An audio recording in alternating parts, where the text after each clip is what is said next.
베드로후서 3장 8절로 13절까지의 말씀을 저희 시작으로 한 절씩 교독하도록 하겠습니다. 베드로후서 3장 8절 말씀입니다. 사랑하는 자들아, 주께는 하루가 천년 같고 천년이 하루 같다는 이 한 가지를 잊지 말라.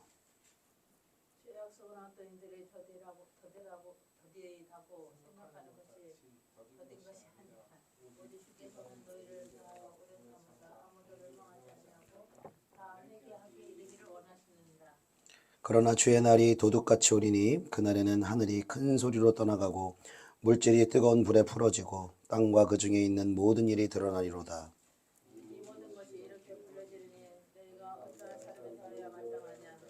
거룩한 행실과 경건함으로 하나님의 날이 임하기를 바라보고 간절히 사모하라. 그날에 하늘이 불에 타서 부러지고 물질이 뜨거운 불에 녹아지려니와 우리는 그의 약속대로 의가 있는 곳인 새하늘과 새 땅을 바라보도다. 아멘. 이곳을 한 곳 좀 표시해 두시고요. 로마서 2장 4절 5절 말씀 우리 한 목소리로 있습니다. 로마서 2장 4절 5절입니다. 혹 내가 하나님의 인자하심이 너를 인도하여 회개하게 하심을 알지 못하여 그의 인자하심과 용납하심과 길이 참으심이 풍성함을 멸시하느냐. 다만 내 고집과 회개하지 아니한 마음을 따라 진노의 날 곧 하나님의 의로우신 심판이 나타나는 그날에 임할 진노를 내게 쌓는도다. 아멘. 우리가 지난 주일에 로마서 2장 4절의 본문을 통하여서 하나님의 인자하심과 용납하심과 길이 참으심의 풍성함은 우리의 죄를 회개하기 위해서 그 용납하심과 길이 참으시는 은혜로 우리와 함께 해주신다라고 말씀을 드리면서, 그렇지만 우리 죄인된 인간의 본성은 하나님의 용납하심과 길이 참으심과 그 선하심을 우리의 죄를 돌이키고 회개하는 그러한 도구로 사용하기보다는 오히려 우리의 죄를 쉽게 용인하고 죄를 짓는 데에 하나님의 오래 참으심과 용납하심을 남용할 때가, 악용할 때가 참으로 많다라는 것을 나누었습니다. 그리고 우리가 진정으로 회개하게 될 때 하나님에 대한 우리 모두의 그 그릇된 생각과 관점이 바뀌고, 하나님에 대한 그 관점이 바뀔 때에 나에 대해서 잘못 바라보고 있던 그러한 시각과 관점이 바뀌며, 나에 대한 시각과 관점이 바뀔 때에 나의 삶을 바라보는 그 시각과 조명하심과 그 목적이 달라지고 바뀐다라고 말씀을 드렸습니다. 오늘의 말씀의 시간을 통하여서도 이 진정한 회개의 자리로 한 걸음 더 나아갈 수 있기를 예수님의 이름으로 축복합니다. 여러분, 왜 우리에게 회개가 어려운 것입니까? 많은 예배가 있고 많은 교회가 있고 많은 신자들이 있지만 여러분, 왜 회개가 어려운 것입니까? 그리고 10년 전 교회, 20년 전 교회, 30년 전 교회보다 지금의 교회가, 지금의 교인들이 여러분 왜 회개하기가 이렇게 어려운 것입니까? 그 이유에 대해서 5절 말씀이 우리에게 답을 해주고 있는데요. 우리 로마서 2장 5절 말씀 같이 읽어보겠습니다. 다만 내 고집과 회개하지 아니한 마음을 따라 진노의 날 곧 하나님의 의로우신 심판이 나타나는 그날에 임할 진노를 내게 쌓는도다. 왜 사람들이 회개하지 못하는가를 봤더니 고집스러운 마음과 회개하지 않는 마음 때문에 회개하기가 너무나 어렵다는 것이죠. 우리의 고집과 완고한 마음들이, 죄를 회개치 않은 마음들이 30년 전, 20년 전, 오래전보다 훨씬 더 죄로 인하여서 우리의 마음이 고집이 차고 강팍해지고 돌같이 굳어져 있는 마음이다 보니 말씀이 들어가지 못하고 말씀이 죄를 지적하더라도 회개할 수 있는 부드러운 마음이 많은 교인들에게, 많은 신자들에게 구비되어 있지 못하기 때문에 그토록 회개함이 어려운 것입니다. 여러분, 고집이라는 것이 무엇입니까? 고집은 우리가 일반적인 관점에서 보았을 때 부정적인 측면으로 우리가 많이 사용이 되는데요. 고집이라는 것은 자기가 틀렸다는 것을 알면서도 자기가 옳다고 생각하는 그러한 의견이라든지 생각, 또 그릇된 행동들을 바꾸려 하지 않고 고치지 않는 것을 고집이라고 우리가 부를 수 있다는 것이죠. 잘못된 생각을 가지고 있고 계속 그렇게 생각하고 그렇게 살아가고 그렇게 행동하면 망하는 길로 간다는 것을 알면서도 때로는 알지 못하여서 그 그릇된 길로 갈 때에 주변의 지인들, 부모나 형제나 친구들이나 수많은 사람들이 그 길로 가면 안 된다고 잘못된 길을 간다라고 만류하고 가르쳐 주더라도 그 생각과 그 길을 고집하고 바꾸지 않는 고집들이 우리 속에 크고 작게 있다라는 것입니다. 우리가 이 세상에서 가장 하나님의 사랑을 제외하면 가장 큰 사랑을 어떤 사람들은 뭐 연인의 사랑이다, 이 부부의 사랑이다, 뭐 이렇게 생각할 수 있지만 가장 우리가 혈육으로 연결되어 있는 가장 큰 사랑은 자녀를 사랑하는 사랑, 부모가 자녀를 사랑하는 사랑 이상으로 큰 사랑을 낼 수가 없는 것입니다. 그래서 다른 그 어떤 사람을 위해서는 그렇게 하지 못할지라도 자녀를 위해서는 내 재정도, 내 시간도, 내 마음도 줄 뿐만 아니라 심지어는 위험에 처해 있으면 목숨을 내버리는 희생도 내 자녀를 위해서, 가족을 위해서는 희생할 수가 있는 것이죠.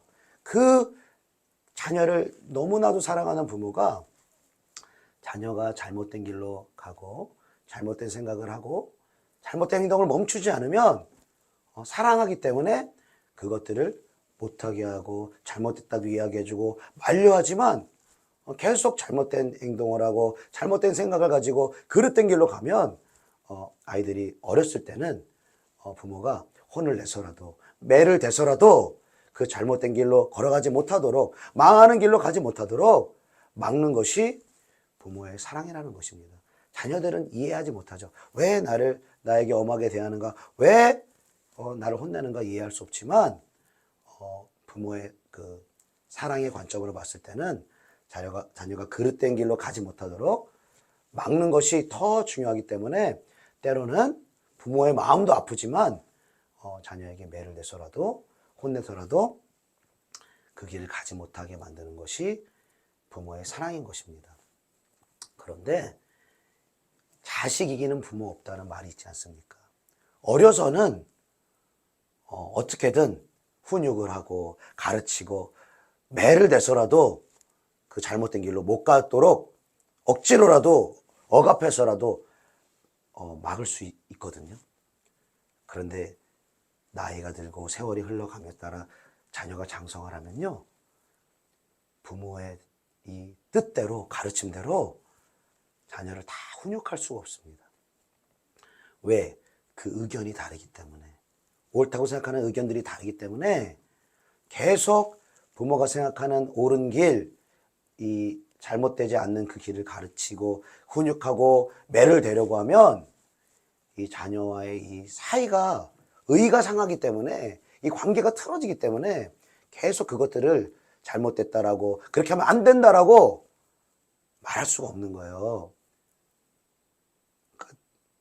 저도 이제 자녀들이 이제 뭐 조금씩 커가고 있고 아직 이게 부모님 마음을 모르지만 부모님의 마음을 생각해 보면 참 답답할 것 같다는 생각도 드는 거예요.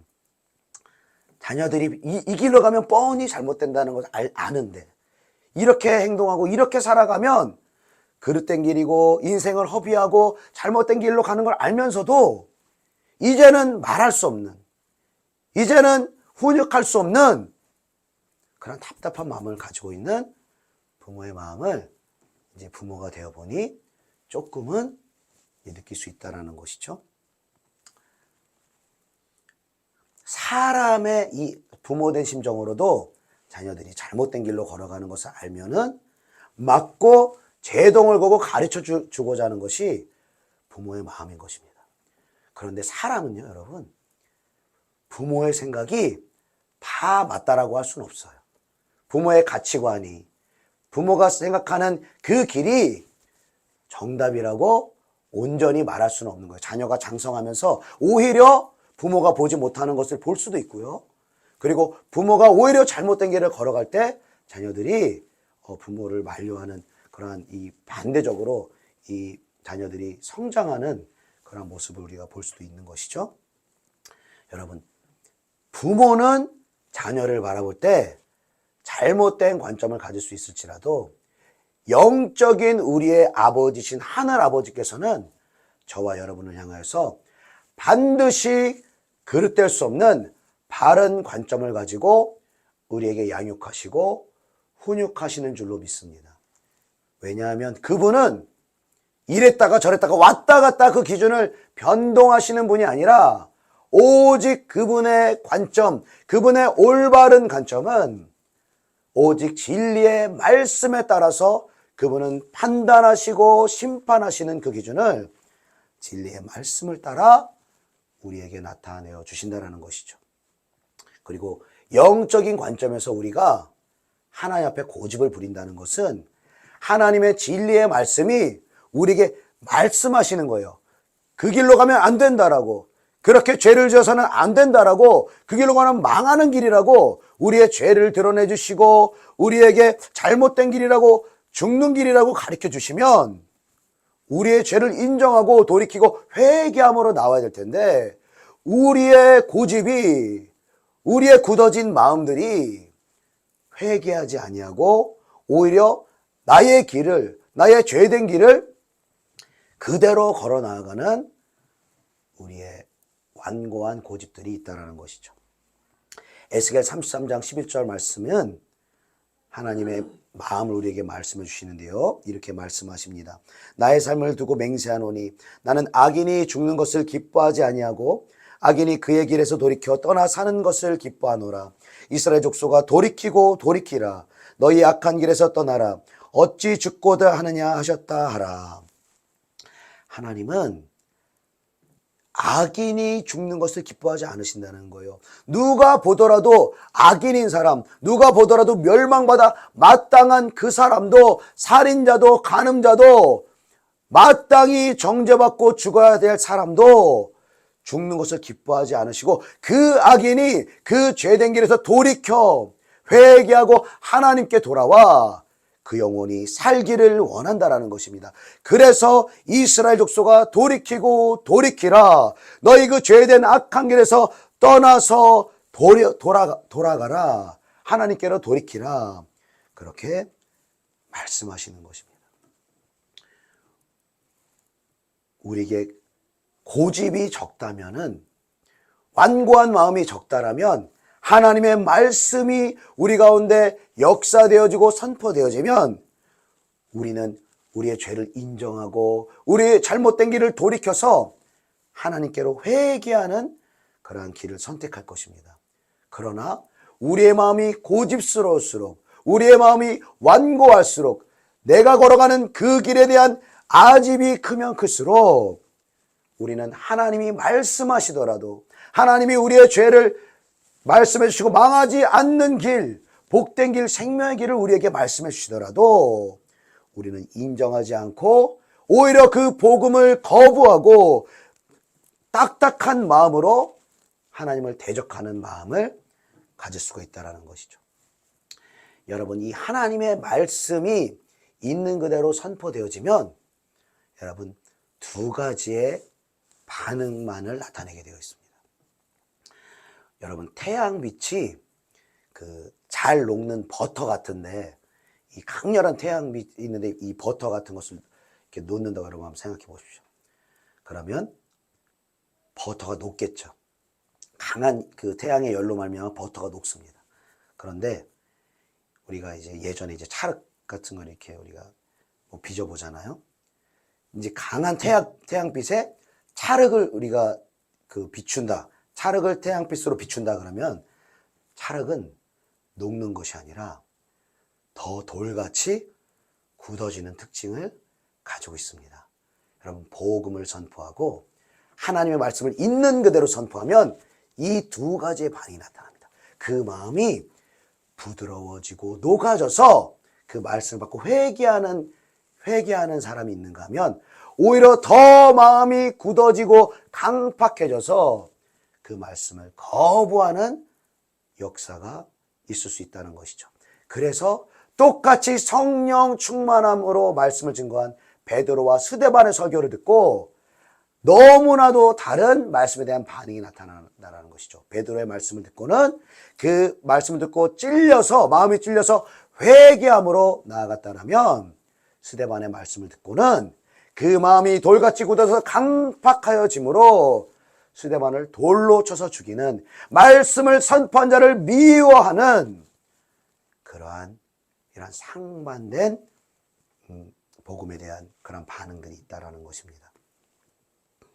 여러분, 이렇게 하나님은 계속해서 하나님의 말씀을 통해서, 복음의 증거를 통해서 우리의 굳어진 마음들, 고집스러운 마음들을 깨트리시기를 원하신다라는 것이죠. 그런데도 우리가 회개하지 않고 계속해서 나의 그 죄된 길, 나의 그 악한 그 길, 하나님을 버리고 하나님을 떠나 사는 그 길을 버리지 않으면 고집을 넘어서 회개할 수 없는 마음, 딱딱하고 굳어지고 완고해진 마음으로, 고착화된 마음으로 우리가 나아갈 수가 있다는 것이죠. 우리가 복음서에 보면 이 씨 뿌리는 비유를 우리가 볼 수 있는데요. 여기서 씨는 하나님의 말씀이라고 말하고 있습니다. 그리고 씨를 뿌리는 마음밭에 대해서 4가지 마음밭을 우리에게 말씀해 주시는데, 첫 번째는 길가요, 또 돌밭이요, 가시떨기요, 좋은 땅에, 이 4가지의 마음밭을 우리에게 말씀하고 있습니다. 그리고 씨를 뿌리는 이유는 열매를 맺기 위해서 씨를 뿌리는 것인데, 좋은 땅의 특징에 대해서 누가복음 8장 15절에 뭐라고 말씀하시느냐? 좋은 땅에 있다는 것은 착하고 좋은 마음으로 말씀을 듣고 지켜 인내로 결실하는 자니라. 좋은 땅에 있다는 것은 먼저 착하고 좋은 마음으로 말씀을 듣는 자라는 것을 말씀이 말해주고 있는 것입니다. 말씀을 들을 때 말씀을 거부하거나 하나님이 죄라고 하시는 것, 하나님이 잘못됐다고 하는 그것에 대해서 거부하지 않고 나의 죄를 인정하고 하나님이 옳다는 그 길을 인정하고 하나님께로 돌이키는 것이 좋은 마음밭이라는 것이죠. 우리 모두가 길가에 마음밭일 때가 있었고, 돌짝밭일 때가 있었고, 가시떨기였을 때가 있었고, 또 좋은 땅으로 되었다가 또 다시 가시떨기의 마음밭으로, 다시 바위 돌짝밭의 마음으로 우리가 믿음이 또 이렇게 흔들리기도 하고 떨어지기도 하는 우리의 모습을 볼 수 있는데요. 여러분, 어떻게 길가에서 돌짝밭으로, 돌짝밭에서 가시떨기로, 가시떨기에서 좋은 밭으로 되어지는 그러한 일들이 일어날 수 있을까요? 그것은 하나님이 말씀을 통해서 우리에게 죄라고 지적하실 때에, 잘못된 길이라고 말씀해 주실 때에 하나님 맞습니다. 아멘입니다. 내가 지금 잘못된 길로 걸어가고 있습니다. 내가 선택한 잘못된 길로 걸어가고 있기 때문에 나의 삶에 이러한 환난과 곤고와 어려움들이, 내가 해결할 수 없는 수많은 문제들이 나의 삶 가운데 닥쳐왔습니다. 나의 선택으로 인하여서, 나의 죄로 인하여서 이러한 일이 벌어졌습니다. 하나님께로 다시 한번 돌이키기를 원합니다. 회개함으로 나아가길 원합니다. 그렇게 말씀을 듣고 회개하기 시작할 때 우리의 마음밭이 조금씩 기경되어지는 것입니다. 개간되어지는 것입니다. 그래서 그 길가가 돌짝밭으로, 돌짝밭에서 가시떨기로, 또 가시떨기에서 좋은 밭으로 되어지게 되는 것입니다. 여러분, 여기서 중요한 것은 전하는 사람과 듣는 사람의 중요한 역할들이 있다는 것인데요. 말씀을 전하는 사람은 2가지 아주 중요한 것들이 필요한 건데, 첫 번째는 하나님의 말씀 있는 그대로를 뿌려야 한다는 것입니다. 이 강단에서는 하나님의 말씀을 사람들이 좋아하는 형태로, 사람들이 원하는 형태로 안성맞춤으로 뭔가 감동을 주기 위해서, 무언가 좋게 받아들이기 위해서 꾸며서 이렇게 말해주는 시간이 아니라 이 말씀을 있는 그대로 대언하는 것입니다. 말씀 그대로 선포하고 말씀 그대로 그 마음밭에 씨를 뿌려야 하는 것입니다. 그러면 어떤 사람들은 사람들이 말씀 그대로 하면 너무 어려워해. 말씀 그대로 하면 그 말씀을 거부할 거야. 말씀 어렵다고 할 거야. 이렇게 이야기하는 사람도 있는데요. 말씀이 사람의 심령에 새겨지는 건 사람의 지혜나 사람의 설득력으로 하는 것이 아니라 사도 바울이 고린도전서 2장에 말했듯이 성령의 능력과 나타남으로 말미암아 하나님의 말씀이 우리의 심령 가운데 새겨지게 되는 줄로 믿습니다. 그래서 주의 종이 강단에 세워진 목회자가 가장 힘써야 될 것 중에 하나가 무엇이냐면 설교를 준비하는 그것보다 더 신경 써야 될 것이 있다면 기도를 통하여서 성령의 충만한 권능으로 이 강단에 서야 한다라는 것입니다. 사람에게 어떻게 하면 효과적으로 증거할까? 이것을 신경 쓰기 이전에 성령께서 역사하시면, 성령께서 능력과 권능으로 우리의 심령 가운데 말씀하시면 이 복음의 말씀이, 하나님의 생명의 말씀이 성도들을 바꿀 수 있다는 이 믿음, 성령님을 향한 이 믿음이 주의 종 가운데, 목회자 가운데 세워져야 되는 것입니다. 그래서 듣는 이는 이 주의 종을 위하여서, 목회자를 위해서 기도할 때 설교의 준비나 다른 여타의 어떠함을 위해서 기도하는 것보다 더욱 기도할 것이, 주의 종이 날마다 무릎으로 주님 앞에 나아갈 수 있도록 주님 은혜로 함께하여 주시옵소서. 날마다 무릎으로 주님께 기도하며 나아갈 때 주의 종 가운데 성령의 능력과 나타남으로 기름 부어 주시옵소서. 여러분들이 기도해야 할 줄로 믿습니다. 그리고 강단에 선 주의 종을 위해서, 말씀의 시간을 위해서 기도할 때에 있는 그대로, 말씀 그대로 대언하게 하여 주시옵소서. 여러분이 기도해야 합니다. 왜냐하면 말씀은 있는 그대로 증거될 때만이 능력으로 역사할 수가 있다는 것입니다. 많은 사람들이, 많은 목회자들이 이 중간지대를 자꾸 찾으려고 하는 거예요. 조금씩 사람의 마음을 열고 조금씩 감동을 주고 조금씩, 물론 그런 연약한 성도들에게 그러한 노력도 필요하지만 하나님의 말씀이 역사되어지는 건 성령의 능력과 권능과 더불어서 이 말씀이 있는 그대로 증거되어질 때, 할렐루야, 그것이 우리에게 능력으로 역사하는 줄로 믿습니다. 그래서 우리의 예배는요, 말씀을 듣는 시간은요, 단순히 그냥 우리가 은혜를 받는 시간이 아니라 우리의 마음이 기경되어지는 시간입니다. 세상을 살아가며 우리가 때때로 알지만 죄된 삶을 살 때가 있지 않습니까? 알지만 넘어질 때가 있지 않습니까? 때로는 알지만 하나님을 무시하고 하나님과 동행하지 않고 나의 고집대로, 나의 완고함대로 그 악한 길에서 돌이키지 않고 그러한 죄된 길을 걸어갈 때가 있지 않습니까? 그래서 우리에게 예배가 필요한 이유가 여기에 있는 거예요. 완고함 가운데 살았을지라도, 고집 가운데 살았을지라도, 회개하지 않는 마음 가운데 살았을지라도 한 주간에 있는 그 예배 시간을 통해서 우리의 마음이 새로워질 수가 있는 거예요. 하나님의 말씀을 통해서. 여러분, 우리가 찬양을 드리잖아요. 우리가 찬양을 드리면 이 찬양의 역할이 무엇입니까? 물론 하나님께 영광 올려드려지는 것입니다. 그런데 우리가 죄로 말미암아 우리가 마음이 완고해져 있으면요, 회개치 않은 마음을 가지고 주님 앞에 이 굳어진 마음을 가지고 나오면요, 찬양이 잘 되어지지가 않습니다. 우리가 감동되어서 막 기쁨 가운데, 성령 가운데 찬양이 잘 되어지지가 않죠. 그런데 여러분, 우리가 설교 끝나고 이 예배 마지막 때 이 앞에서 불렀던 찬양 중에 하나를 다시 그 찬양하는 거, 여러분 그 특징을 여러분 눈치채셨습니까? 우리 주영광교회는 이제 그렇게 하고 있거든요.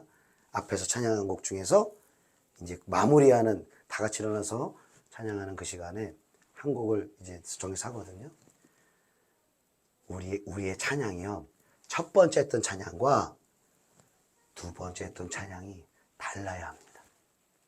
이게 달라야 합니다. 똑같으면 안 됩니다. 왜?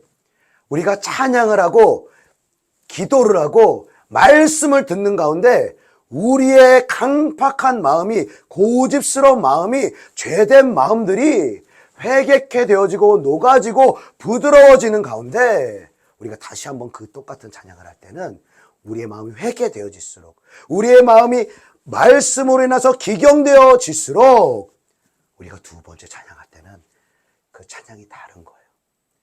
정말로 은혜가 있고 감동이 있고 우리의 찬양이 하늘로 올라간다는 것을 우리의 심령이 느껴야 될 줄로 믿습니다. 자, 그런데 우리가 예배를 드려도 말씀을 들어도 계속해서 우리의 고집을 꺾지 않고 죄에서 돌이키지 않고 회개하지 않으면 그 길을 계속 가면 어떻게 되는가? 오늘 5절 말씀 다시 한번 읽어보겠습니다. 5절 말씀 다시 한번 시작. 다만 내 고집과 회개하지 아니한 마음을 따라 진노의 날 곧 하나님의 의로운 심판에 나타나는 그날에 임할 진노를 내게 쌓는도다. 아멘. 계속해서 하나님이 복음 증거하는 사람을 통하여서, 예배를 통하여서, 말씀 선포를 통해서 우리에게 죄를 돌이키라고, 너희의 잘못된 길, 그 망하는 길, 죽는 길을 돌이키라고 하나님 말씀하시지만 우리의 고집을 꺾지 않고 그 길을 돌이키지 않고 회개하지 않으면 어떠한 일이 벌어지느냐? 하나님의 진노의 날, 곧 의로우신 심판이 나타나는 그날에 우리에게 임할 진노를 우리가 쌓게 된다는 것입니다. 그 진노를 누가 쌓고 있는가? 이게 중요합니다. 누가 쌓고 있나? 여러분, 하나님이 쌓고 있는 것입니까? 내가 쌓고 있는 것입니까? 우리가 참 오해를 할 때가 많습니다.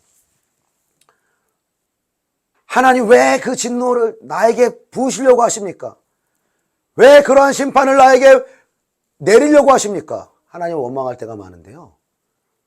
그 심판과 진노는 바로 회개치 않는 죄인들 스스로가 그 진노를 쌓는 것입니다. 제가 어렸을 때, 이 초등학교 저학년 다닐 때, 저희 이제 옆집에 그 술을 많이 드시는 이제 아저씨가 계셨어요. 그리고 이제 그 아저씨의 그 아들이 저랑 이제 친한 형이었는데, 그 형이 맨날 이제 심부름을 가요. 아빠가 심부름 시켜가지고 심부름을 가는데, 무슨 심부름을 가냐면 술을 사오라는 거예요. 이제 소주를 사오라는 건데, 이제 매일매일 술을 몇 병씩 사오는 거예요. 그러니까 반주로 드시는 거예요. 그러니까 술을 가끔씩 먹고 뭐 회식하고 이게 아니라 늘상 물 마시듯이 술을 드시는 거예요. 그러면서 이제 제가 어린 나이에 제가 뭘 알겠습니까? 술 먹으면 어떻게 된다는 걸 정확히 알지 못하는 그 초등학생이 눈으로 바라봤을 때도, 저 아저씨 저렇게 술 마시고 얼굴 빨개가지고 저렇게 휘청휘청 하는데, 계속 저렇게 마시면은 건강에 안 좋을 텐데, 뭔가 안 좋은 일이 일어날 텐데, 이게 그 어린 나이에도 제가 알았던 것 같아요. 그리고 십수년이 흘러서 나중에 이제 소식을 들어보니까 그분이 50대에 간경화로, 간암으로 세상을 떠났다라고 이제 제가 소식을 들었습니다. 그러니까 술을 이렇게 정말 밥 먹듯이 먹고 이 중독되어진 사람들도 자신이 이렇게 죽을 거라고, 정말 건강이 이렇게까지 악화될 거라고 생각하고 먹는 사람은 없겠죠. 그냥 그때가 좋으니까, 그때 그게 정말 좋고 그것이 좋은 것이라고 생각하기 때문에 먹는 거예요. 그런데 계속해서 그 술이 간에 축적되는 거죠. 간에 계속 쌓이는 거예요. 그러면서 간을 딱딱하게 하고 간의 기능을 마비시키고 간경화 오도록 돌같이 간이 굳도록 하는 거예요. 그리고 어느 순간 자기도 알지 못해 간은 이게 그 순차적으로 이제 나빠진다는 걸 알려주지 않고 어느 순간 갑자기 나빠지잖아요. 어느 순간 갑자기 간경화다, 갑자기 간암이다, 이런 소식을 듣잖아요. 그러니까 그 술로 인하여서 이 간암에 간경화까지 오는 사람들은 그 죽음에 이르는 그 사망을 술을 먹을 때마다 여러분 어떻게 하는 거예요? 쌓는 거예요. 자기가 쌓는 거예요. 자기가 술을 먹으면서 질병을 쌓는 거고 죽음이라는 것을 계속해서 술을 먹음을 통해서 쌓아놓는 거예요. 그런데 이 사람이 죽을 때 돼가지고 하나님을 원망한다면 왜 하나님 나에게 간암을 주셨습니까? 왜 나에게 이렇게 질병을 주셔서 죽게 하셨습니까? 원망한다면 너무너무 어리석은 것이죠. 자기가 선택한 그 잘못된 행동으로 말미암아 그 습관으로 말미암아 자기의 죽음을 자초했다라는 것입니다. 여러분 우리의 육신의 관점으로 보더라도 잘못된 행동, 잘못된 습관을 하면 습관을 계속 가지면 육신의 몸도 망가지고 건강도 망가지고 죽음에 이를 수 있다라고 한다면 우리가 영원의 관점으로 본다면 여러분 나 스스로 나를 망하게 하고 싶은 사람이 어디 있습니까? 나 스스로 나를 죽게 하고 싶은 사람이 어디 있습니까? 나 스스로 영원한 심판을 받고 싶은 사람이 어디 있습니까? 그런데 나도 알지 못하는 사이에 그 죄된 길을 알지 못하고 계속 고집과 완고함으로 하나님의 말씀을 거절하는 그 사람 가운데 하나님의 진노의 심판이 계속해서 쌓여가고 있다는 거예요. 그것을 다른 사람이 초래하는 것도 아니고 하나님이 초래하는 것도 아니고 누가 초래합니까? 바로 그 자신이 자기에게 쌓일 진노를 쌓고 있다는 거예요. 근데 그 자신이 그것을 압니까? 모릅니까? 몰라요. 그 죄에 대한 진노가 쌓이고 있다는 것, 그 영원한 심판이 쌓이고 있다는 그 사실을 그 사람은 알지 못합니다. 그래서 우리가 복음을 전해야 되는 거예요. 왜? 알지 못하기 때문에. 알지 못하고 그 영혼이 자기에게 쌓여진 그 심판과 진노의 잔을 복음을 전함으로 회개하라고 전함으로 그 위험을 전해줘야 한다는 것입니다. 어떤 사람은 알려줘도 그 고집을 꺾지 않고 완고한 마음을 가지고 그 복음을 듣지 않고 회개할 것입니다. 그러나 하나님이 예비하신 하나님이 은혜와 긍휼로 함께 하시는 영혼에게 복음이 증거될 때 회개의 메시지가 선포될 때는 그 영혼이 그 회개의 메시지 복음의 말씀을 듣고 그의 죄된 길을 돌이켜 악한 길을 돌이켜 하나님 아버지께로 돌아가 그 진노의 심판을 면하고 구원의 길로 나아갈 수가 있다는 것입니다. 전하지 않으면 회개할 기회조차 없는 것입니다. 우리가 전하지 않으면 그리고 나 스스로 전하기 어렵다라면 교회로 인도해야 되는 것입니다. 교회에 성도들이 와야 하는 이유 왜 와야 합니까? 친목을 도모하기 위해서입니까? 어떤 감동적인 메시지 듣기 위해서입니까? 그렇지 않습니다. 교회로 와야 하는 이유는 모든 사람들에게 우리의 죄를 회개하지 않으면 하나님의 뜻대로 돌이키지 않으면 우리에게 임할 진노와 심판을 우리 스스로 쌓고 있는 것이라고 우리는 복음을 만나고 회개한 사람일수록 그 메시지를 증거하고 그 메시지를 듣게 하기 위해서 교회로 인도해야 하는 것입니다. 여러분, 우리 모두에 대한 죄의 심판은 반드시 정한 그때에 이루어지게 되는 것입니다. 여러분, 성경은 그 날에 대해서 계속해서 말해주고 있습니다. 구약 성경에도 예언서에도 신약 성경에도 또 복음서에도 바울 서신에도 모든 성경에서 그 날 마지막 날 심판의 날 그날이 되면 하나님께서 모든 죄인들의 죄를 공의롭게 심판하신다라고 주님은 말씀하시는 것입니다. 그 마지막 날, 그 심판의 날은 반드시 오게 되는 것입니다. 왜 반드시 오냐고 확신하냐면은 여러분, 성경은 예언의 말씀이라고 말씀드렸습니다.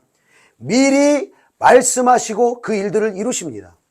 예수님이 오심을 미리 수천 년 전에 말씀하시고 그분은 실제로 그 예언을 성취하십니다. 그리고 예수님이 죽으실 것을 수천 수백 년 전에 말씀하시고 그분은 십자가 못 박혀 실제로 그 약속을 성취하십니다. 그리고 그분의 부활도 미리 수백 년 전에 예언되어진 것입니다. 그리고 그분의 예언을 성취하여서 부활하시는 것입니다. 그리고 마지막 때에 모든 민족에게 복음이 증거될 때에 마태복음 24장 14절에 모든 민족에게 복음이 전해질 때 그제야 끝이 오리라 라고 그 마지막 때를 말씀하시는데, 이 선교학자들에 의하면 거의 모든 민족, 모든 족속에게 지금 복음이 다 전해졌다라고 전해지고 있습니다.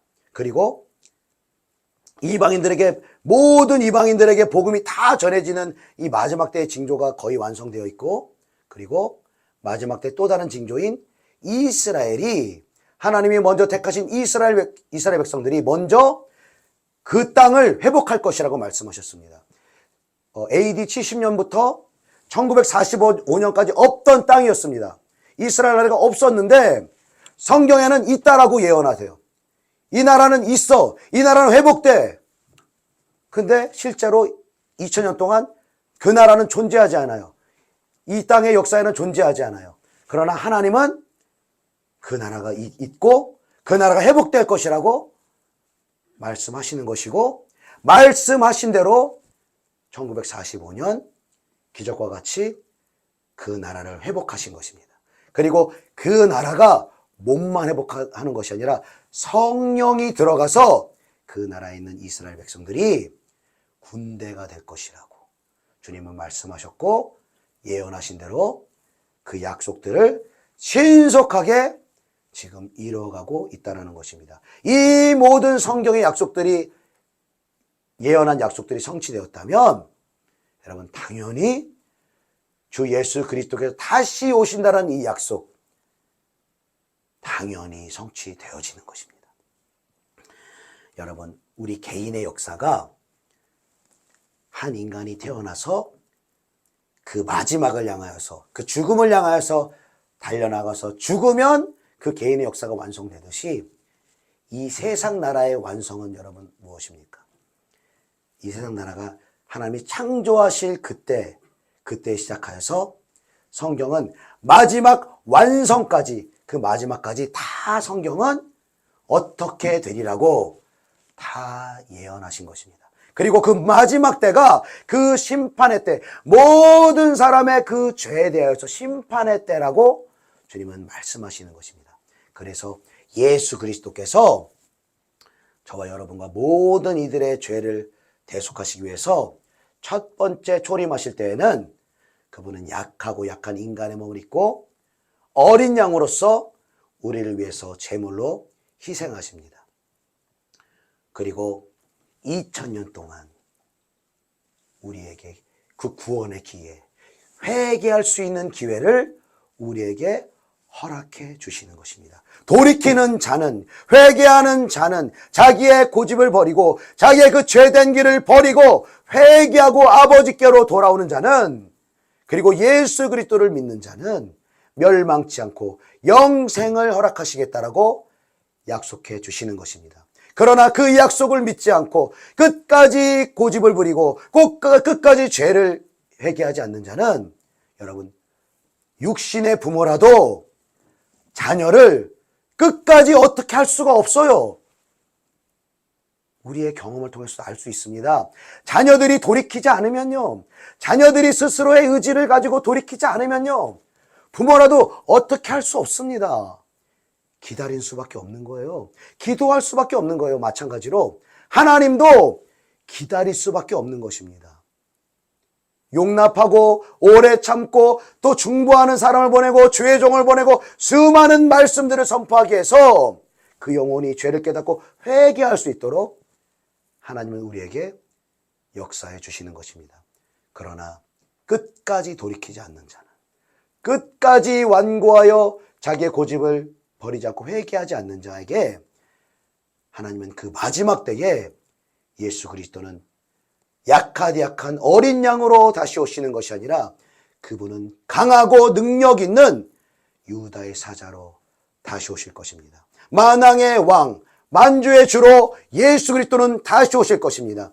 우리가 사도신경에서 고백했듯이 저리로서 산자와 죽은 자를 심판하러 오시는 심판주로 그분은 오실 것입니다. 저는 지금이 그 마지막 때가 가까이 왔다라고 믿습니다. 근거 없이 믿는 것이 아니라 성경에서 마지막 때라고 한 그때가, 그 징조가, 그 약속이 너무나 속히 성취되어 가고 있기 때문에, 그 예언이 이루어져 가고 있기 때문에 저는 이때가 정말 그 마지막 때가 가까이 왔다라고 믿습니다. 여러분, 그 마지막 때가 가까이 온 우리는 어떠한 삶을 살아야 마땅하겠습니까?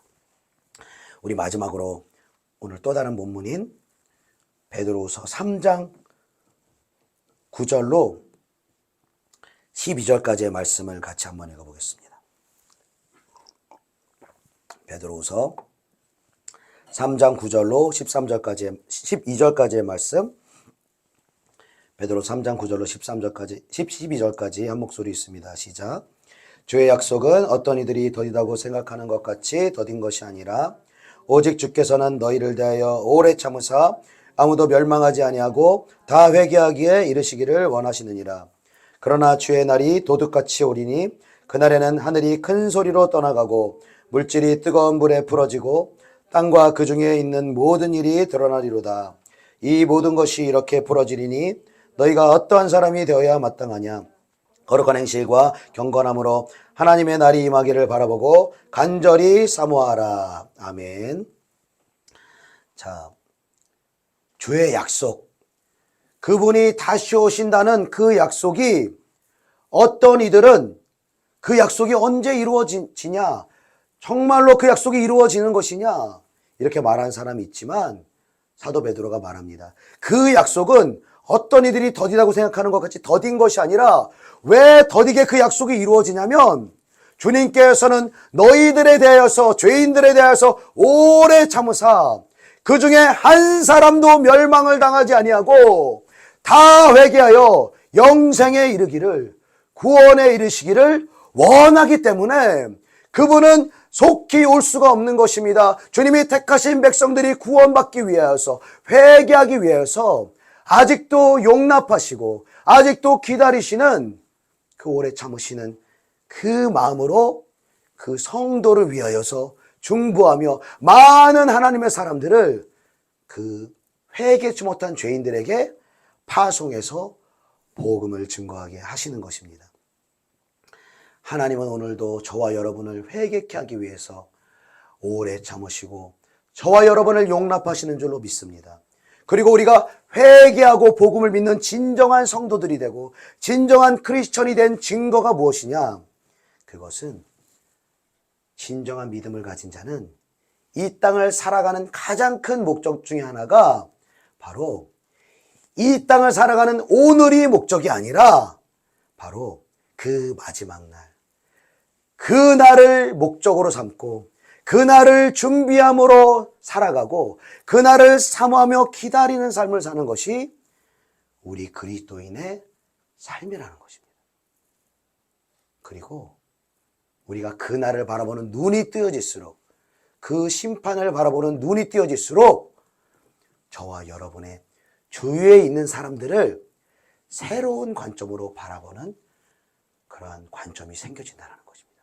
나의 가족 중에, 나의 이웃 중에 수많은 영혼들 가운데 아직 자신에게 쌓여져 있는 그 심판의 진노, 그 죄에 대한 심판을 쌓고 있는 수많은 영혼들에게 복음을 증거하고 그 죄를 돌이키라고 말해줄 수 있는, 그리고 그 복음을 들을 수 있는 교회로 인도할 수 있는 저와 여러분이 될 수 있기를 예수님의 이름으로 축복합니다. 기도하시겠습니다.